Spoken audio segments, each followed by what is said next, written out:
안녕하세요. 이번 영상에서는 박근혜 캠프 청년 보좌역에서 시작해 윤석열 정부 행정관, 그리고 37세의 나이로 국회에 입성한 조지현 의원의 이야기를 전해드립니다. 성장과 정치 입문. 1987년 경북 경산에서 태어나 초중고대학을 모두 고향에서 마쳤습니다. 2007년 한나라당 박근혜 캠프 청년 보좌역으로 활동하며 정계에 입문했고, 이후 청와대 대변인실과 뉴미디어 정책 비서관실에서 근무하며 경험을 쌓았습니다.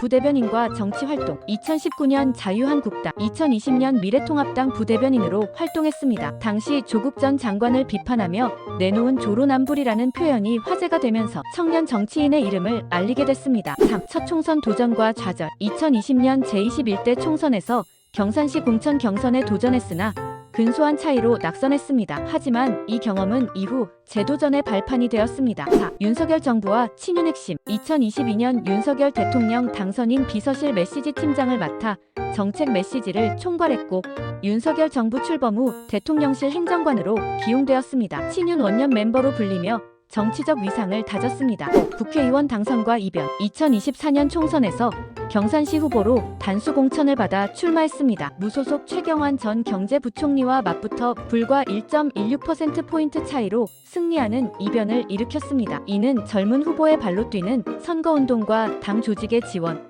한동훈 전 위원장의 공개 지원 덕분이었습니다. 6. 의정활동과 청년정책. 국회 환경노동위원회에 배정되어 채용절차법 위반, 거짓 채용 광고 문제를 지적했습니다. 특히 청년고용촉진법의 나이 규제 완화를 주장하며 청년 일자리 문제에 적극 나섰습니다. 7. 논란과 재판. 공식 선거운동 기간 중 경산시청을 돌며 공무원에게 인사를 한 혐의와 상대 후보에 대한 허위사실 공표 혐의로 고발돼 기소되었습니다. 2024년 12월 1심에서 벌금 90만 원을 선고받아 의원직은 유지했지만 정치적 타격은 피하기 어려웠습니다. 8. 12.3 비상계엄 논란. 2024년 12월 비상계엄 사태 당시 국회에 있었음에도 계엄 해제 결의안 표결에 참여하지 않았습니다. 김용현 당시 국방장관과 통화한 사실이 드러나 계엄에 동조했다는 의혹을 받으며 특검 수사 대상에 올랐습니다. 청년 정치인의 패기로 거물을 꺾고 국회에 입성한 조지현 의원. 하지만 잇따른 논란과 의혹 속에서 그의 정치 여정은